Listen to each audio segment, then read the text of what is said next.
오늘 우리는 삶의 가장 깊은 골짜기에서 길어올린 지혜의 목소리에 귀를 기울여 봅니다. 이 이야기가 여러분의 마음에 작은 등불이 되기를 바라며 시작에 앞서 이 지혜로운 가르침이 더 많은 이들에게 닿을 수 있도록 이 영상을 공유하고 구독을 눌러주시는 것은 세상을 밝히는 소중한 공덕을 쌓는 것과 같습니다. 여러분의 그 마음 하나하나에 부처님의 가피가 함께하기를 기원합니다. 제1장 죽음이라는 그림자 앞에서 우리는 언젠가 반드시 사랑하는 이를 떠나보내고 또 우리 자신도 이 세상을 떠나야 하는 순간을 맞이합니다. 그 마지막 순간을 앞둔 이에게 우리는 과연 어떤 말을 건네야 할까요? 한 분이 이런 질문을 해왔습니다. 죽음을 앞둔 친구가 힘들어합니다. 마음 편히 떠날 수 있도록 마지막으로 좋은 말을 해주고 싶은데 어떤 말이 좋을까요? 친구를 보는 제 마음이 너무 힘들어 저 역시 스님의 법문을 들으며 겨우 마음을 다스리고 있습니다. 이에 대해 한선지식은 이렇게 답합니다. 친구를 보며 힘든 것은 바로 나의 마음입니다. 내가 힘들기 때문에 친구에게 무언가 해줘야 한다는 부담감을 느끼고 좋은 말을 찾고 있는 것이지요.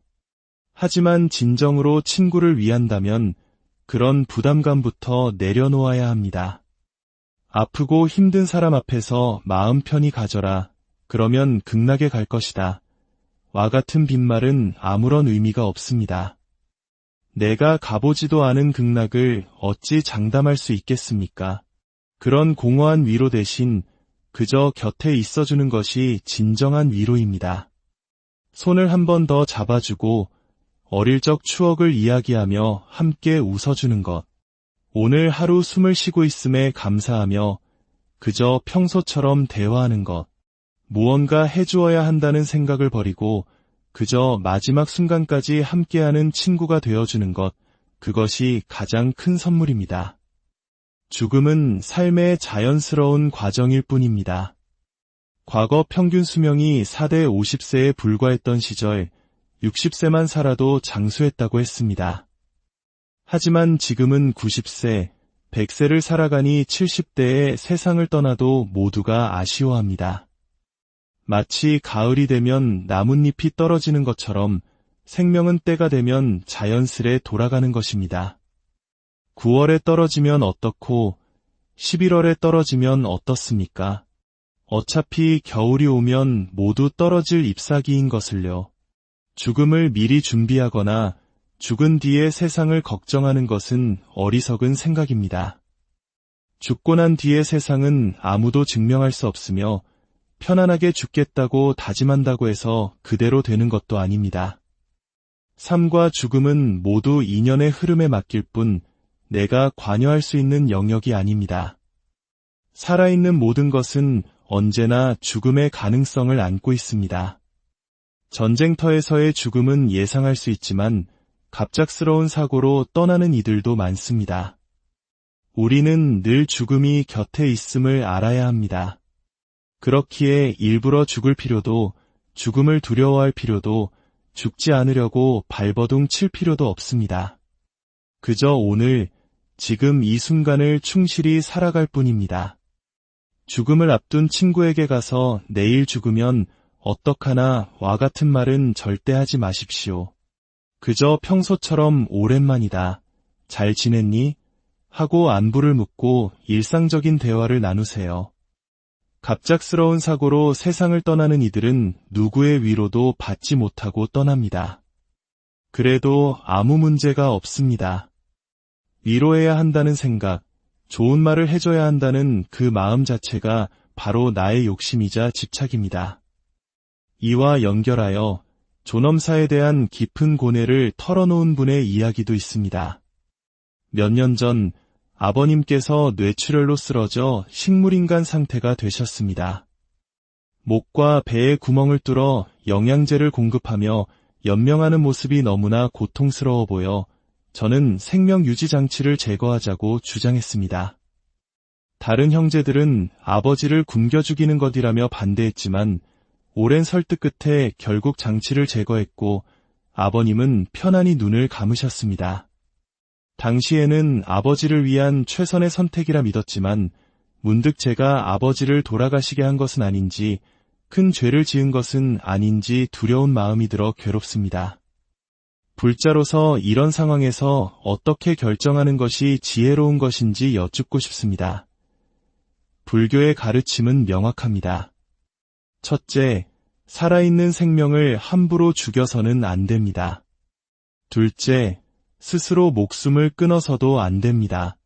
그러나 셋째, 죽어가는 생명을 억지로 붙잡고 있어서도 안 됩니다. 상처를 치료하고 병을 고치는 것은 생명을 살리는 일입니다. 하지만 노화나 질병으로 인해 신체의 기능이 다하여 자연스럽게 죽어가는 것을 의식도 없는 상태에서 기계의 의존에 억지로 연명시키는 것은 생명의 순리를 거스르는 행위입니다. 그것은 죽어가는 이를 위한 것이 아니라 떠나보내지 못하는 살아있는 자들의 집착일 뿐입니다. 만약 내 부모가 아니라면 그 막대한 의료비를 감당하며 몇 달씩 연명치료를 이어갈 수 있었을까요? 그 비용이면 세상 어딘가에서 단 몇 달러가 없어 죽어가는 수많은 생명을 살릴 수 있습니다. 내 아버지라는 집착 때문에 더 큰 것을 보지 못하는 것입니다. 따라서 뇌사 판정을 받은 아버님의 연명치료를 중단한 것은 잘못된 일이 아닙니다. 오히려 더 빨리 결정했어야 할 일입니다. 그 결정으로 인해 마음이 아프다면 그것은 오롯이 나의 과제입니다. 아버지를 위해 연명치료에 쓰였을 비용을 지금 굶주리고 병든 이들을 위해 보시하십시오. 그 공덕이 아버님께 돌아가도록 하는 것이 진정한 효도입니다. 제2장 인연이라는 얽힌 실타래 우리는 수많은 관계 속에서 살아갑니다. 그 중에서도 부부의 인연은 기쁨인 동시에 가장 큰 괴로움의 원인이 되기도 합니다. 30년의 결혼 생활 끝에 이혼 도장을 찍었다는 한 가장의 사연입니다. 젊은 시절 아내의 속을 많이 썩였던 것은 인정합니다. 하지만 이제는 마음 잡고 잘 살고 있는데 아내가 동창회에 나가 늦게 귀가하는 일이 잦아졌고 다툼 끝에 결국 이혼하게 되었습니다. 아직 법적인 절차는 마무리되지 않았지만 재결합을 하자니 엄두가 안 나고 이대로 남남이 되자니 부모님과 자식들이 마음에 걸립니다. 마음이 너무 답답합니다. 수행자는 같이 사느냐, 헤어지느냐를 목표로 삼지 않습니다. 살아도 행복하게 살고 헤어져도 행복하게 사는 것이 목표가 되어야 합니다. 함께 사는 것도 헤어지는 것도 내 마음대로 되지 않습니다. 상대의 동의가 있어야 하기 때문입니다. 이럴 때는 어떻게 해야 할까요? 그 복잡한 마음을 잠시 내려놓고 서랍 속에 이혼 서류를 넣어두고 정진을 시작하십시오. 매일 300배절을 하며 참회 기도를 하는 것입니다. 단, 아내가 잘못을 뉘우치고 내게 돌아오게 해주세요라고 비는 것은 기도가 아닌 욕심입니다. 기도는 이렇게 해야 합니다. 절을 하면서 아내의 좋은 점만을 떠올리는 것입니다. 당신에게는 이런 좋은 점이 있었습니다. 내가 어리석어 당신을 미워했습니다. 당신은 훌륭한 사람입니다. 그리고 동시에 나의 잘못만을 찾아내어 참회하는 것입니다. 제가 이런 잘못을 저질렀습니다. 그때 당신에게 상처를 주었습니다. 이렇게 100일 기도를 하다 보면 길은 저절로 보입니다. 아내의 좋은 점과 나의 잘못을 참회했음에도 불구하고 도저히 이 사람과는 살 수 없다는 마음이 든다면 그때는 미련 없이 헤어지는 것이 좋습니다. 반대로 이만한 여자가 어디 있나 하는 고마운 마음이 든다면 그때는 재결합에 대한 두려움도 사라질 것입니다. 망설임은 늘 이해타산을 따지기 때문에 생깁니다. 아내와의 관계에서 아직 얻을 것이 남아있다는 생각이 무의식에 깔려있기 때문에 괴로운 것입니다. 그 계산적인 마음을 내려놓고 진심으로 참여할 때 인연은 저절로 정리됩니다. 아내가 마음을 돌려 돌아오거나 혹은 다른 인연을 만나 떠나가거나 내 마음이 정리되어 홀가분해지거나 결과는 부처님께 맡기고 나는 그저 참회하고 정진할 뿐입니다.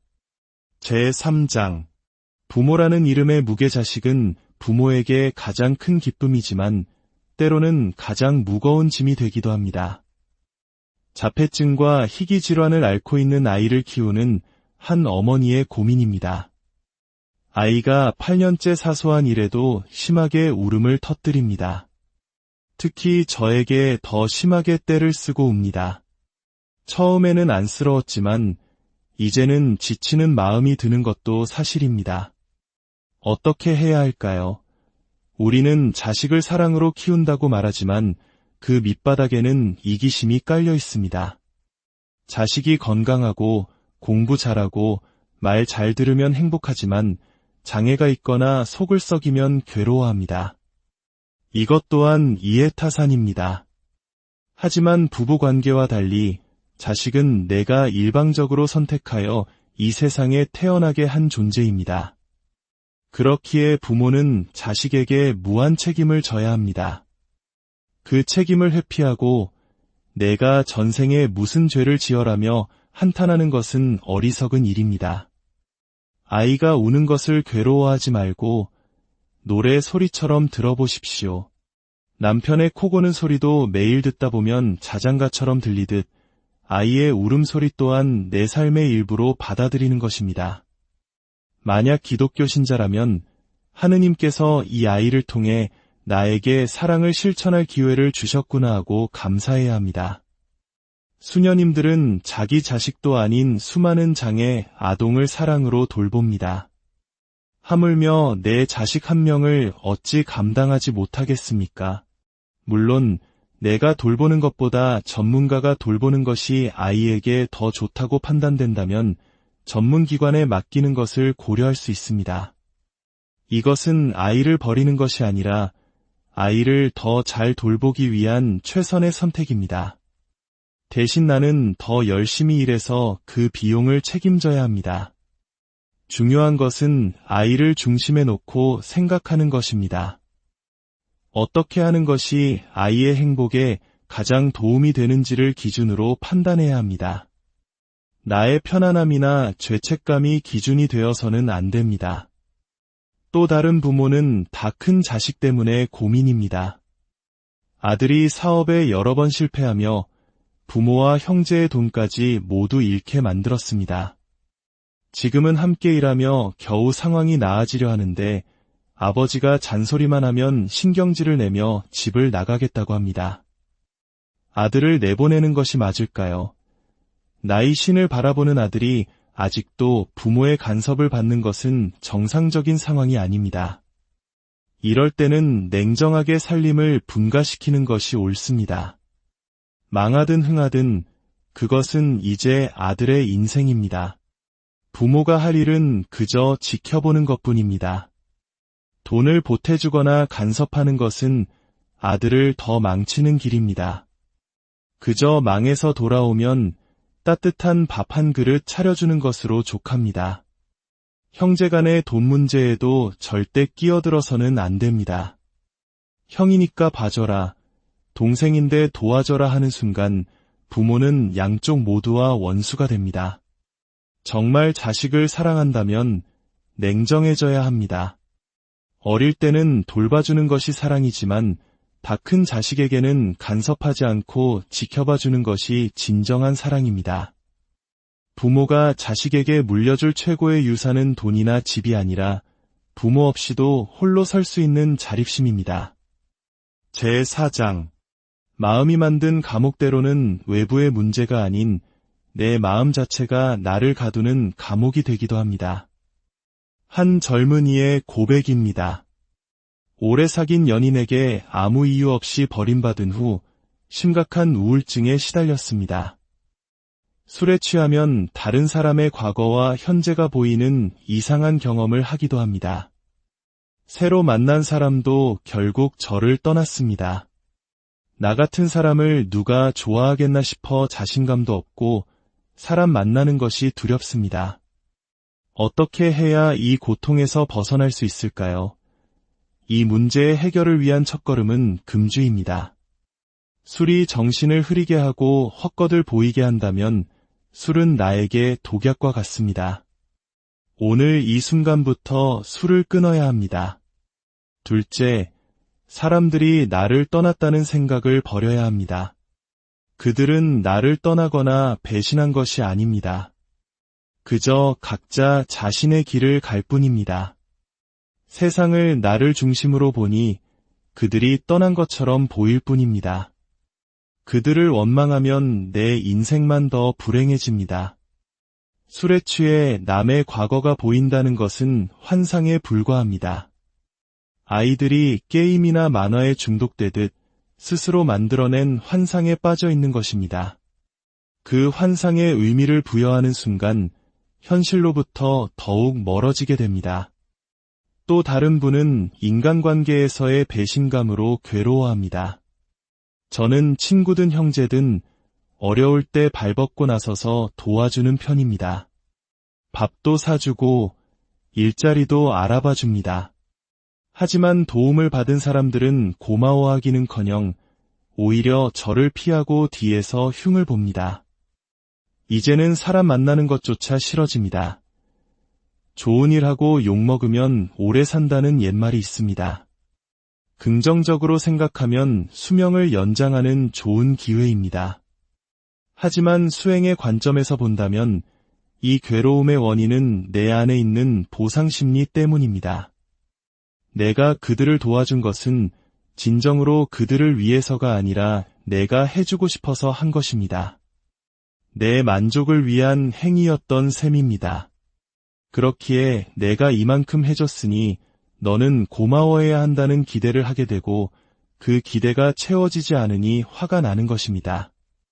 진정한 보살행은 대가를 바라지 않습니다. 정말 그에게 도움이 된다면 비난을 받으면 어떻고 손해를 좀 보면 어떻습니까? 도움을 요청하는 것도 도움을 받고 욕을 하는 것도 모두 그의 인생이고 그의 업보입니다. 내가 그의 인생에 간섭하여 고마워하라고 강요하기 때문에 반발이 생기는 것입니다. 진심으로 돕는다는 것은 그가 나를 비난할 자유까지도 존중해주는 것입니다. 그 마음을 낼 수 있을 때 우리는 비로소 관계의 괴로움에서 벗어날 수 있습니다. 제5장 올바른 길을 찾는 지혜 마지막으로 우리는 어떻게 진정한 스승과 인연을 알아볼 수 있을까요? 바로 이 사람이다. 이 스님이야말로 나의 스승이다. 라고 한눈에 알아볼 수 있는 방법이 있습니까? 안타깝게도 그런 방법은 없습니다. 그런 생각을 하는 것 자체가 이치에 어긋납니다. 세상에서 가장 맛있는 음식은 어머니가 해준 음식입니다. 객관적으로 가장 훌륭한 요리라서가 아니라 내 입맛이 거기에 길들여져 있기 때문입니다. 마찬가지로 어떤 사람이 좋아 보이고 어떤 스님의 말씀이 마음에 와닿는 것은 그 사람이 객관적으로 훌륭해서가 아니라 나의 업식, 즉 나의 생각과 습관의 틀에 맞기 때문입니다. 세상의 모든 존재는 본래 좋고 나쁨, 옳고 그름이 없습니다. 공할 뿐입니다. 그것을 보고 좋다고 느끼거나 나쁘다고 판단하는 것은 오직 나의 마음입니다. 이를 일체유심조, 모든 것은 마음이 지어낸다는 뜻입니다. 따라서 우리는 좋은 스승, 좋은 도반을 밖에서 찾으려 애쓸 것이 아니라 나라는 아상과 고집을 내려놓는 데 집중해야 합니다. 내 안의 분별심과 판단의 잣대를 내려놓을 때 비로소 세상 모든 사람이 나의 스승이 될 수 있습니다. 오늘 우리가 나눈 이야기들의 결론은 하나로 모아집니다. 삶의 모든 괴로움은 외부의 조건 때문이 아니라 그것을 바라보는 나의 마음에서 비롯된다는 것입니다. 세상을 바꾸려 하지 말고 나의 관점을 바꾸십시오. 문제를 해결하려 애쓰지 말고 문제를 문제로 보지 않는 지혜를 기르십시오. 그럴 때 우리는 비로소 진정한 평화와 자유를 얻게 될 것입니다. 오늘의 이야기가 여러분의 삶에 깊은 울림을 주었기를 바랍니다. 여러분의 모든 날들이 평온하고 지혜로 가득하기를 기원하며 오늘 우리는 삶의 가장 깊은 골짜기에서 길어올린 지혜의 목소리에 귀를 기울여 봅니다. 이 이야기가 여러분의 마음에 작은 등불이 되기를 바라며 시작에 앞서 이 지혜로운 가르침이 더 많은 이들에게 닿을 수 있도록 이 영상을 공유하고 구독을 눌러주시는 것은 세상을 밝히는 소중한 공덕을 쌓는 것과 같습니다. 여러분의 그 마음 하나하나에 부처님의 가피가 함께하기를 기원합니다.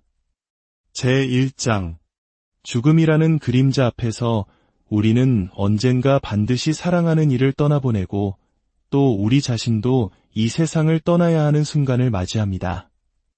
그 마지막 순간을 앞둔 이에게 우리는 과연 어떤 말을 건네야 할까요? 한 분이 이런 질문을 해왔습니다. 죽음을 앞둔 친구가 힘들어합니다. 마음 편히 떠날 수 있도록 마지막으로 좋은 말을 해주고 싶은데 어떤 말이 좋을까요? 친구를 보는 제 마음이 너무 힘들어 저 역시 스님의 법문을 들으며 겨우 마음을 다스리고 있습니다. 이에 대해 한 선지식은 이렇게 답합니다. 친구를 보며 힘든 것은 바로 나의 마음입니다. 내가 힘들기 때문에 친구에게 무언가 해줘야 한다는 부담감을 느끼고 좋은 말을 찾고 있는 것이지요. 하지만 진정으로 친구를 위한다면 그런 부담감부터 내려놓아야 합니다. 아프고 힘든 사람 앞에서 마음 편히 가져라. 그러면 극락에 갈 것이다. 와 같은 빈말은 아무런 의미가 없습니다. 내가 가보지도 않은 극락을 어찌 장담할 수 있겠습니까? 그런 공허한 위로 대신 그저 곁에 있어주는 것이 진정한 위로입니다. 손을 한 번 더 잡아주고 어릴 적 추억을 이야기하며 함께 웃어주는 것. 오늘 하루 숨을 쉬고 있음에 감사하며 그저 평소처럼 대화하는 것. 무언가 해주어야 한다는 생각을 버리고 그저 마지막 순간까지 함께하는 친구가 되어주는 것. 그것이 가장 큰 선물입니다. 죽음은 삶의 자연스러운 과정일 뿐입니다. 과거 평균 수명이 4대 50세에 불과했던 시절 60세만 살아도 장수했다고 했습니다. 하지만 지금은 90세, 100세를 살아가니 70대에 세상을 떠나도 모두가 아쉬워합니다. 마치 가을이 되면 나뭇잎이 떨어지는 것처럼 생명은 때가 되면 자연스레 돌아가는 것입니다. 9월에 떨어지면 어떻고 11월에 떨어지면 어떻습니까? 어차피 겨울이 오면 모두 떨어질 잎사귀인 것을요. 죽음을 미리 준비하거나 죽은 뒤에 세상을 걱정하는 것은 어리석은 생각입니다. 죽고 난 뒤의 세상은 아무도 증명할 수 없으며 편안하게 죽겠다고 다짐한다고 해서 그대로 되는 것도 아닙니다. 삶과 죽음은 모두 인연의 흐름에 맡길 뿐 내가 관여할 수 있는 영역이 아닙니다.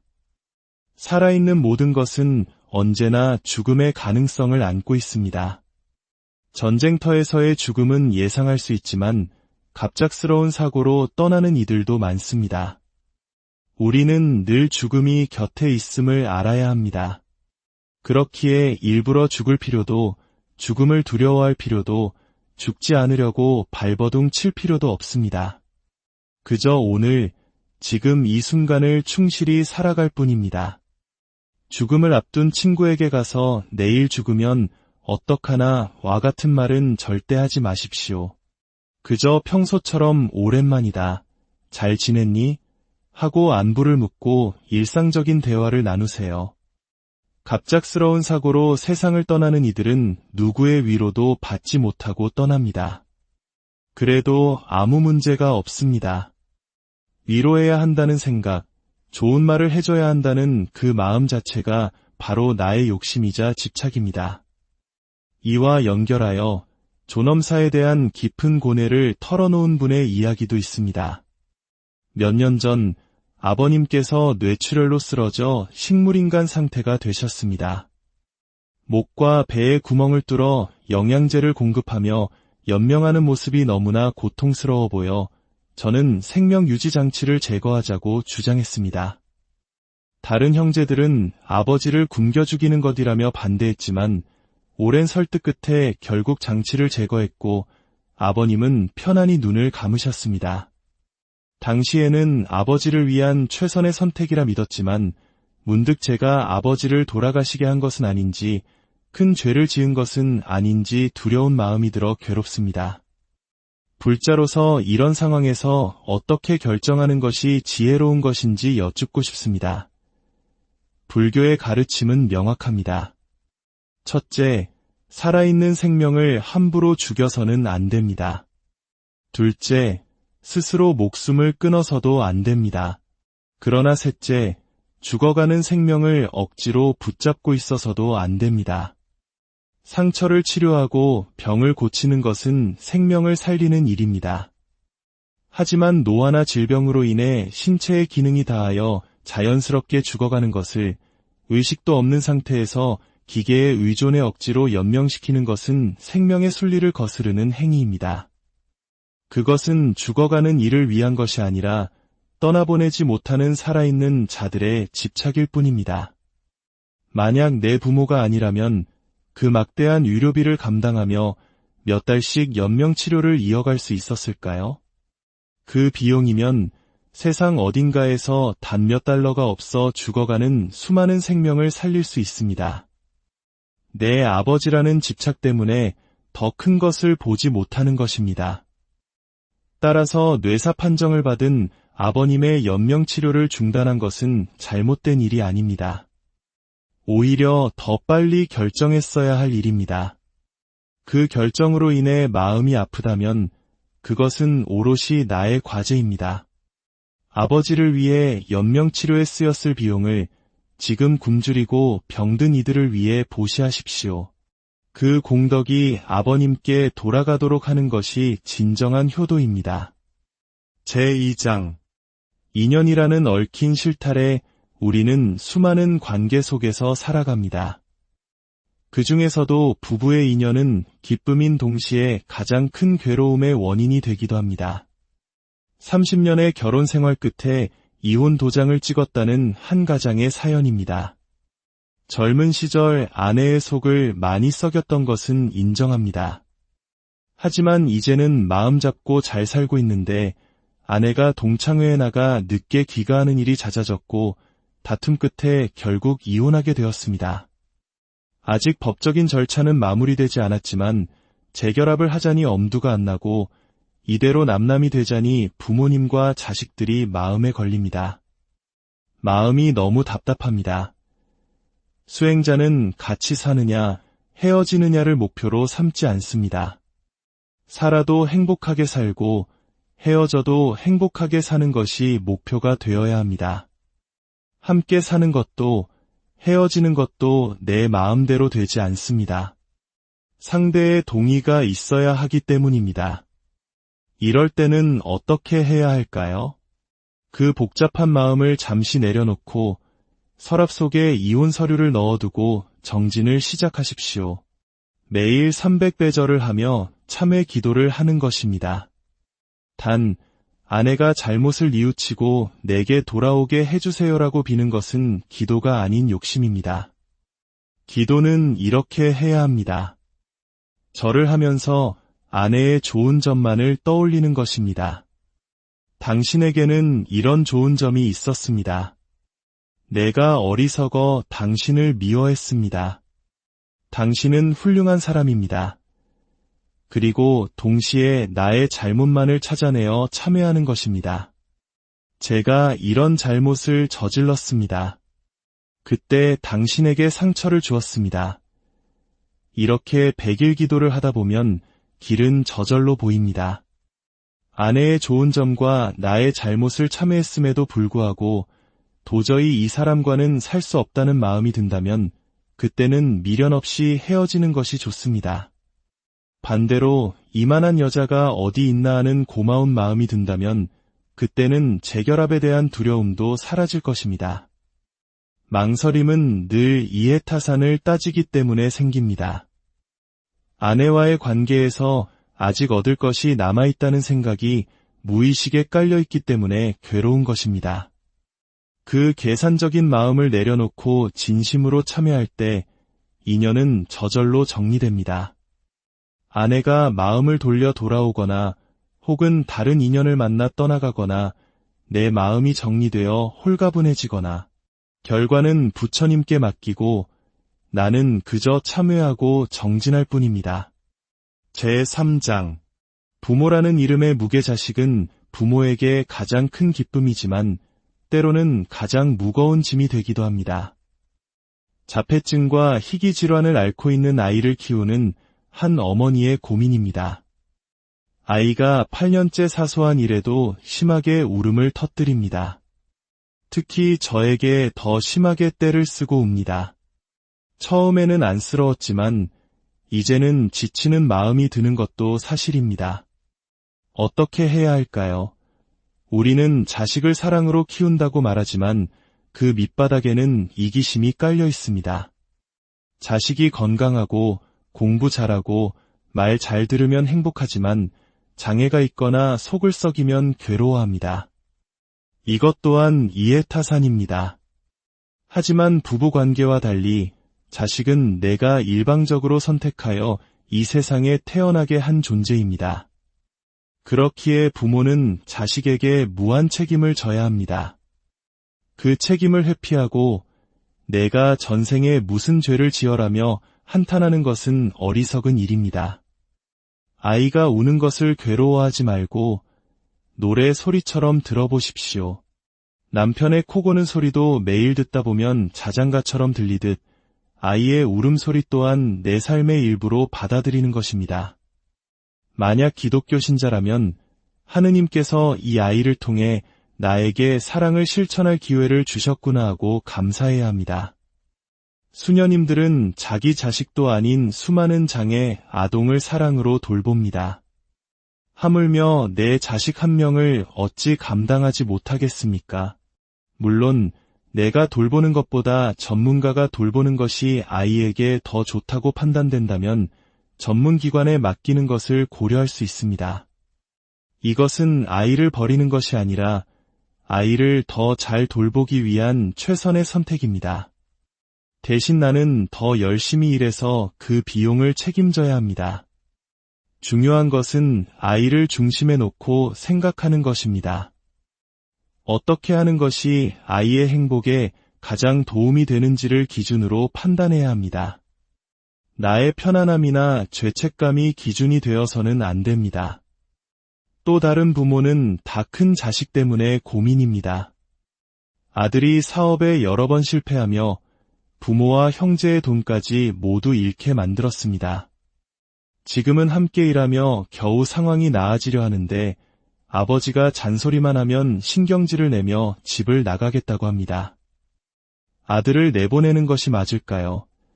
나의 신을 바라보는 아들이 아직도 부모의 간섭을 받는 것은 정상적인 상황이 아닙니다. 이럴 때는 냉정하게 살림을 분가시키는 것이 옳습니다.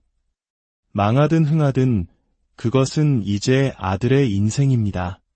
부모가 할 일은 그저 지켜보는 것뿐입니다. 돈을 보태주거나 간섭하는 것은 아들을 더 망치는 길입니다. 그저 망해서 돌아오면 따뜻한 밥 한 그릇 차려주는 것으로 족합니다. 형제간의 돈 문제에도 절대 끼어들어서는 안 됩니다. 형이니까 봐줘라, 동생인데 도와줘라 하는 순간 부모는 양쪽 모두와 원수가 됩니다. 정말 자식을 사랑한다면 냉정해져야 합니다.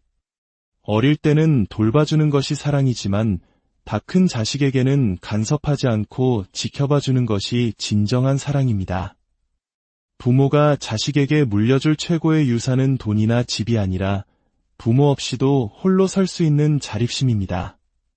제4장 마음이 만든 감옥대로는 외부의 문제가 아닌 내 마음 자체가 나를 가두는 감옥이 되기도 합니다. 한 젊은이의 고백입니다. 오래 사귄 연인에게 아무 이유 없이 버림받은 후 심각한 우울증에 시달렸습니다. 술에 취하면 다른 사람의 과거와 현재가 보이는 이상한 경험을 하기도 합니다. 새로 만난 사람도 결국 저를 떠났습니다. 나 같은 사람을 누가 좋아하겠나 싶어 자신감도 없고 사람 만나는 것이 두렵습니다. 어떻게 해야 이 고통에서 벗어날 수 있을까요? 이 문제의 해결을 위한 첫걸음은 금주입니다. 술이 정신을 흐리게 하고 헛것을 보이게 한다면 술은 나에게 독약과 같습니다. 오늘 이 순간부터 술을 끊어야 합니다. 둘째, 사람들이 나를 떠났다는 생각을 버려야 합니다. 그들은 나를 떠나거나 배신한 것이 아닙니다. 그저 각자 자신의 길을 갈 뿐입니다. 세상을 나를 중심으로 보니 그들이 떠난 것처럼 보일 뿐입니다. 그들을 원망하면 내 인생만 더 불행해집니다. 술에 취해 남의 과거가 보인다는 것은 환상에 불과합니다. 아이들이 게임이나 만화에 중독되듯 스스로 만들어낸 환상에 빠져 있는 것입니다. 그 환상에 의미를 부여하는 순간 현실로부터 더욱 멀어지게 됩니다. 또 다른 분은 인간관계에서의 배신감으로 괴로워합니다. 저는 친구든 형제든 어려울 때 발벗고 나서서 도와주는 편입니다. 밥도 사주고 일자리도 알아봐 줍니다. 하지만 도움을 받은 사람들은 고마워하기는커녕 오히려 저를 피하고 뒤에서 흉을 봅니다. 이제는 사람 만나는 것조차 싫어집니다. 좋은 일하고 욕먹으면 오래 산다는 옛말이 있습니다. 긍정적으로 생각하면 수명을 연장하는 좋은 기회입니다. 하지만 수행의 관점에서 본다면 이 괴로움의 원인은 내 안에 있는 보상심리 때문입니다. 내가 그들을 도와준 것은 진정으로 그들을 위해서가 아니라 내가 해주고 싶어서 한 것입니다. 내 만족을 위한 행위였던 셈입니다. 그렇기에 내가 이만큼 해줬으니 너는 고마워해야 한다는 기대를 하게 되고 그 기대가 채워지지 않으니 화가 나는 것입니다. 진정한 보살행은 대가를 바라지 않습니다. 정말 그에게 도움이 된다면 비난을 받으면 어떻고 손해를 좀 보면 어떻습니까? 도움을 요청하는 것도 도움을 받고 욕을 하는 것도 모두 그의 인생이고 그의 업보입니다. 내가 그의 인생에 간섭하여 고마워하라고 강요하기 때문에 반발이 생기는 것입니다. 진심으로 돕는다는 것은 그가 나를 비난할 자유까지도 존중해주는 것입니다. 그 마음을 낼 수 있을 때 우리는 비로소 관계의 괴로움에서 벗어날 수 있습니다. 제5장 올바른 길을 찾는 지혜 마지막으로 우리는 어떻게 진정한 스승과 인연을 알아볼 수 있을까요? 바로 이 사람이다. 이 스님이야말로 나의 스승이다.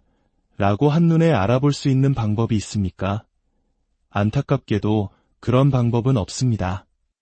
그런 생각을 하는 것 자체가 이치에 어긋납니다. 세상에서 가장 맛있는 음식은 어머니가 해준 음식입니다. 객관적으로 가장 훌륭한 요리라서가 아니라 내 입맛이 거기에 길들여져 있기 때문입니다. 마찬가지로 어떤 사람이 좋아 보이고 어떤 스님의 말씀이 마음에 와닿는 것은 그 사람이 객관적으로 훌륭해서가 아니라 나의 업식, 즉 나의 생각과 습관의 틀에 맞기 때문입니다. 세상의 모든 존재는 본래 좋고 나쁨, 옳고 그름이 없습니다. 공할 뿐입니다. 그것을 보고 좋다고 느끼거나 나쁘다고 판단하는 것은 오직 나의 마음입니다. 이를 일체유심조, 모든 것은 마음이 지어낸다는 뜻입니다.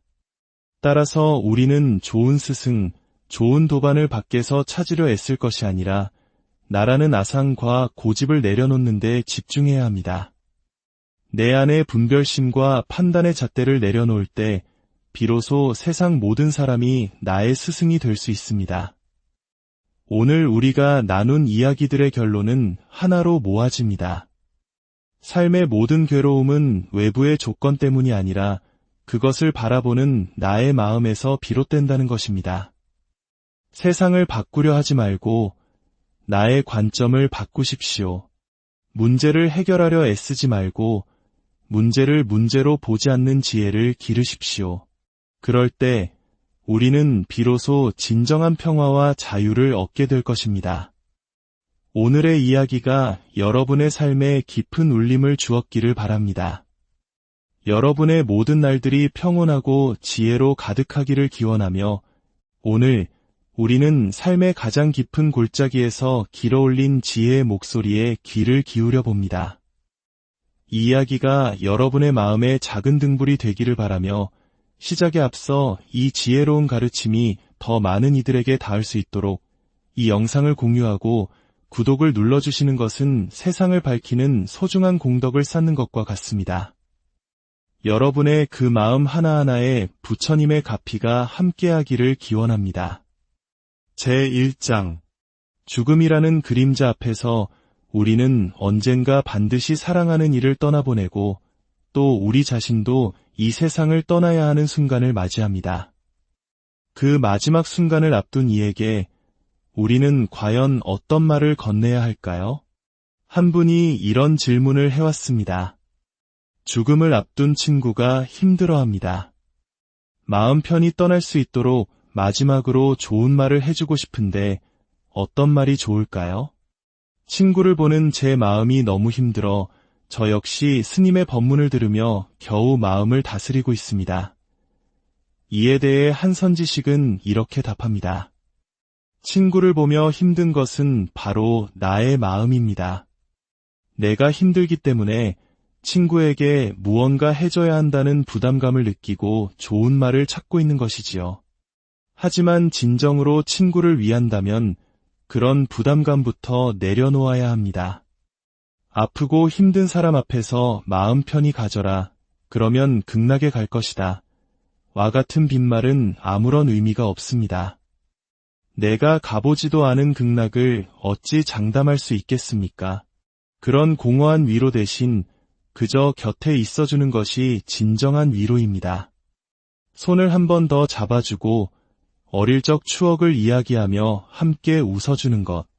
오늘 하루 숨을 쉬고 있음에 감사하며 그저 평소처럼 대화하는 것. 무언가 해주어야 한다는 생각을 버리고 그저 마지막 순간까지 함께하는 친구가 되어주는 것. 그것이 가장 큰 선물입니다. 죽음은 삶의 자연스러운 과정일 뿐입니다. 과거 평균 수명이 4대 50세에 불과했던 시절 60세만 살아도 장수했다고 했습니다. 하지만 지금은 90세, 100세를 살아가니 70대에 세상을 떠나도 모두가 아쉬워합니다.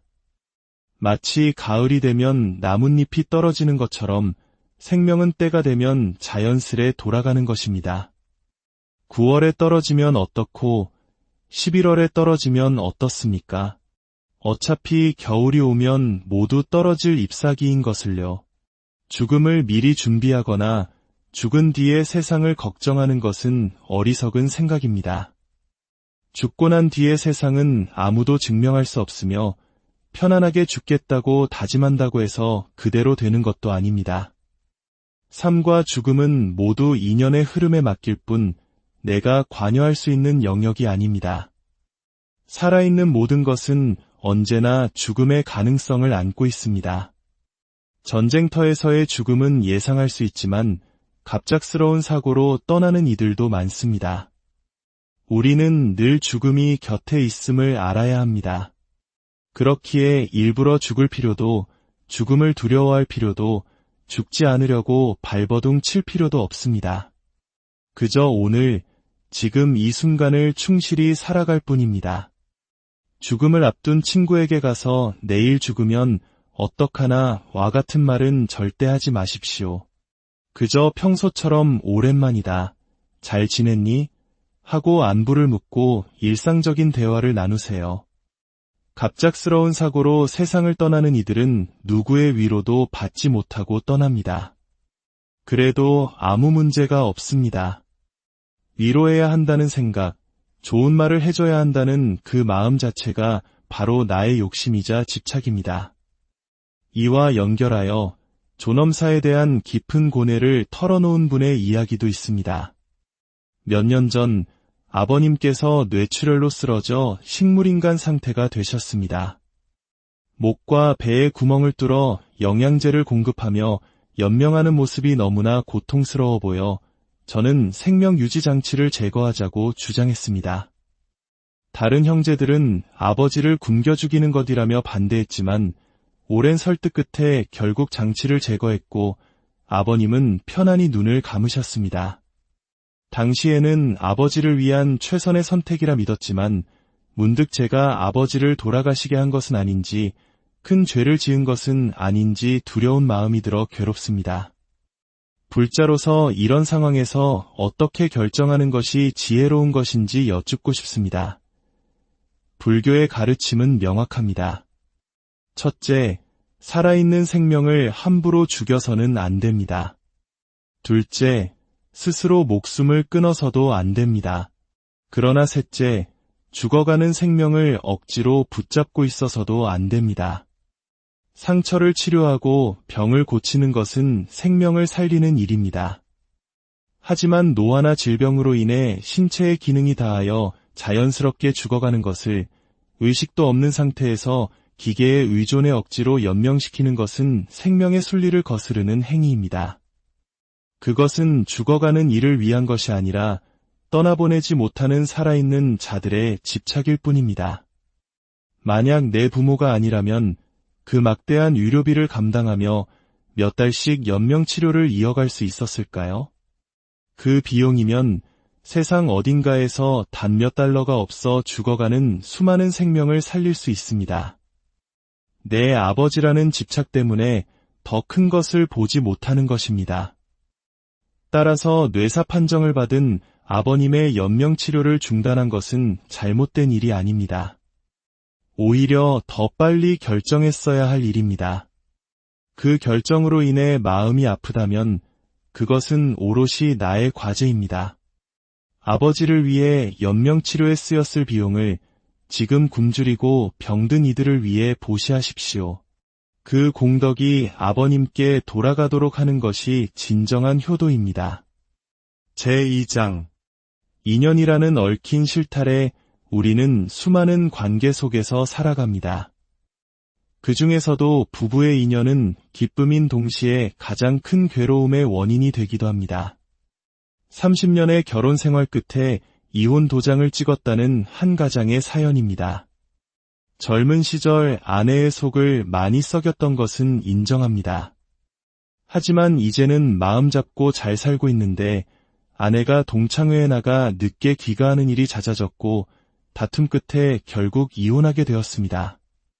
아직 법적인 절차는 마무리되지 않았지만 재결합을 하자니 엄두가 안 나고 이대로 남남이 되자니 부모님과 자식들이 마음에 걸립니다. 마음이 너무 답답합니다. 수행자는 같이 사느냐, 헤어지느냐를 목표로 삼지 않습니다. 살아도 행복하게 살고 헤어져도 행복하게 사는 것이 목표가 되어야 합니다. 함께 사는 것도 헤어지는 것도 내 마음대로 되지 않습니다. 상대의 동의가 있어야 하기 때문입니다. 이럴 때는 어떻게 해야 할까요? 그 복잡한 마음을 잠시 내려놓고 서랍 속에 이혼 서류를 넣어두고 정진을 시작하십시오. 매일 300배절을 하며 참회 기도를 하는 것입니다. 단, 아내가 잘못을 뉘우치고 내게 돌아오게 해주세요라고 비는 것은 기도가 아닌 욕심입니다. 기도는 이렇게 해야 합니다. 절을 하면서 아내의 좋은 점만을 떠올리는 것입니다. 당신에게는 이런 좋은 점이 있었습니다. 내가 어리석어 당신을 미워했습니다. 당신은 훌륭한 사람입니다. 그리고 동시에 나의 잘못만을 찾아내어 참회하는 것입니다. 제가 이런 잘못을 저질렀습니다. 그때 당신에게 상처를 주었습니다. 이렇게 100일 기도를 하다 보면 길은 저절로 보입니다. 아내의 좋은 점과 나의 잘못을 참회했음에도 불구하고 도저히 이 사람과는 살 수 없다는 마음이 든다면 그때는 미련 없이 헤어지는 것이 좋습니다. 반대로 이만한 여자가 어디 있나 하는 고마운 마음이 든다면 그때는 재결합에 대한 두려움도 사라질 것입니다. 망설임은 늘 이해타산을 따지기 때문에 생깁니다.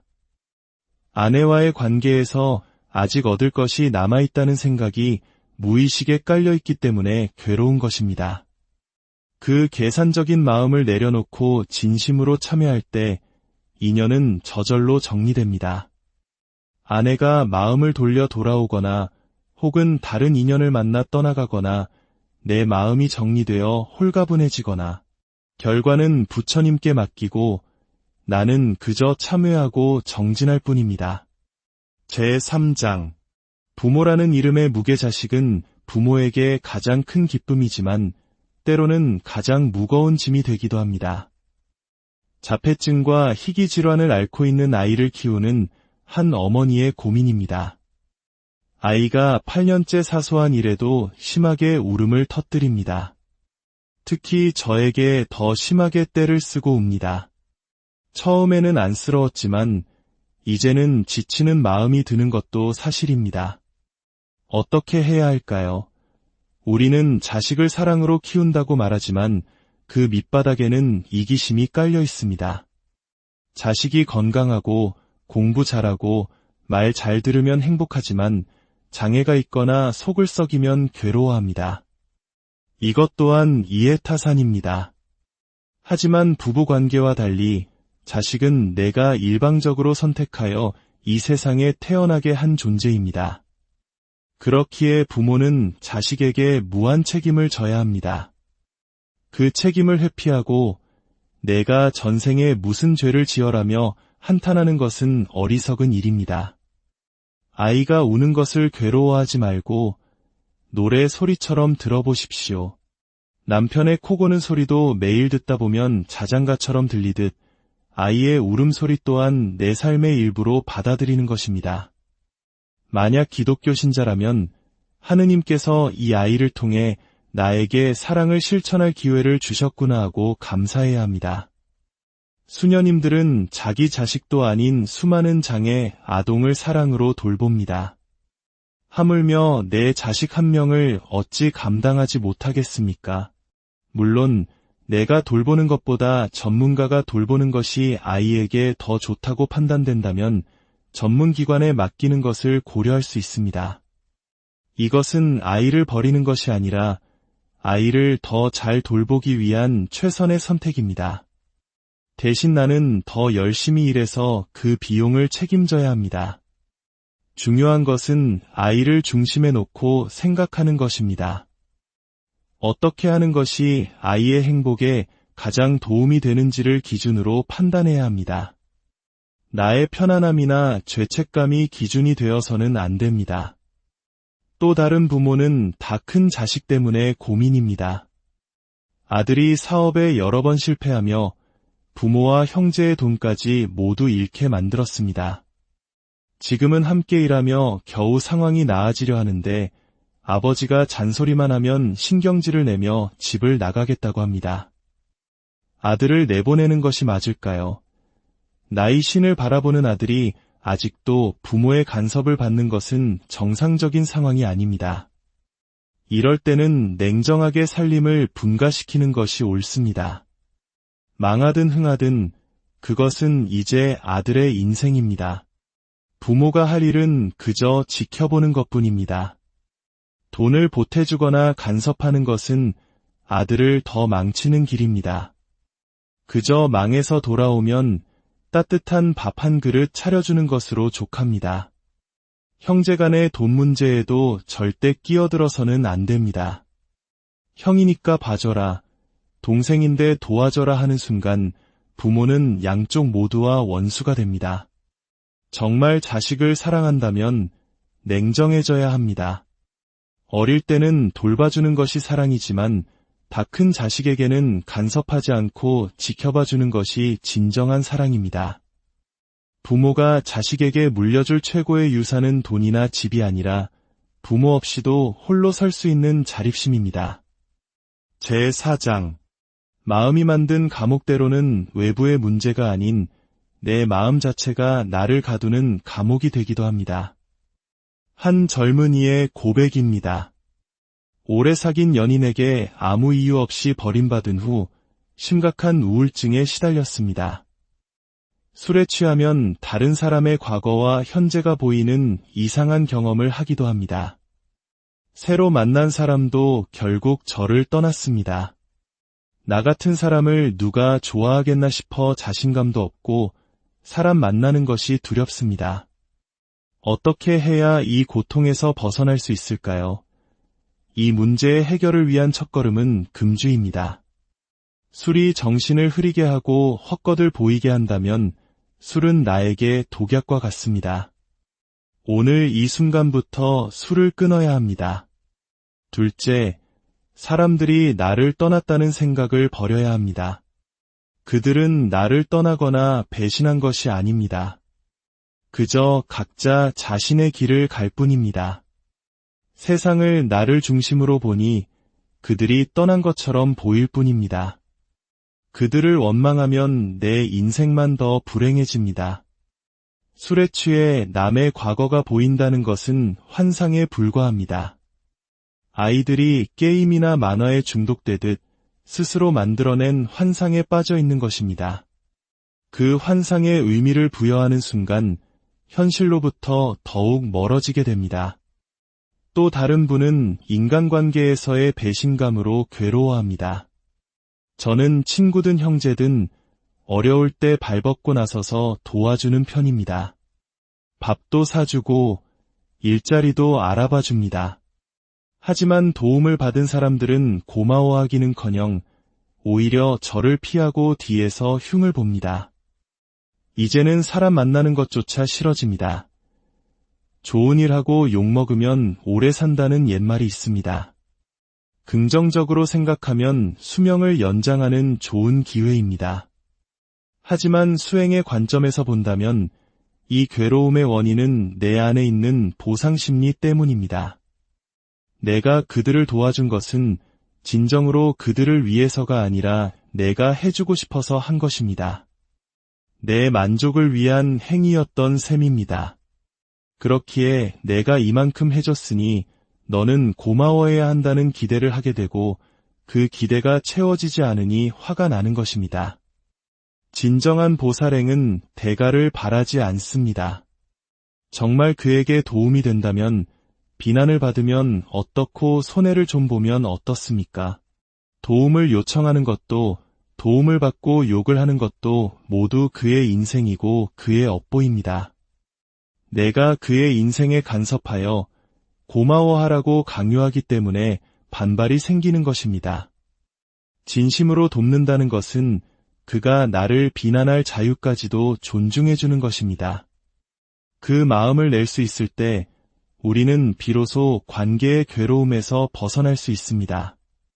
제5장 올바른 길을 찾는 지혜 마지막으로 우리는 어떻게 진정한 스승과 인연을 알아볼 수 있을까요? 바로 이 사람이다. 이 스님이야말로 나의 스승이다. 라고 한눈에 알아볼 수 있는 방법이 있습니까? 안타깝게도 그런 방법은 없습니다. 그런 생각을 하는 것 자체가 이치에 어긋납니다.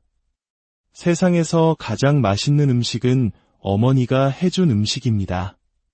객관적으로 가장 훌륭한 요리라서가 아니라 내 입맛이 거기에 길들여져 있기 때문입니다. 마찬가지로 어떤 사람이 좋아 보이고 어떤 스님의 말씀이 마음에 와닿는 것은 그 사람이 객관적으로 훌륭해서가 아니라 나의 업식, 즉 나의 생각과 습관의 틀에 맞기 때문입니다. 세상의 모든 존재는 본래 좋고 나쁨, 옳고 그름이 없습니다. 공할 뿐입니다. 그것을 보고 좋다고 느끼거나 나쁘다고 판단하는 것은 오직 나의 마음입니다. 이를 일체유심조, 모든 것은 마음이 지어낸다는 뜻입니다.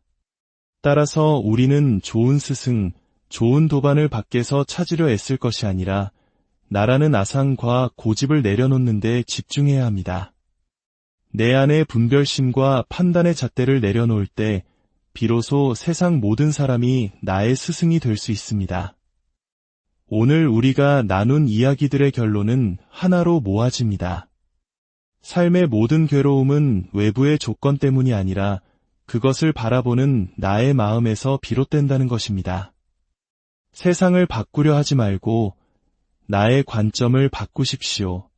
문제를 해결하려 애쓰지 말고 문제를 문제로 보지 않는 지혜를 기르십시오.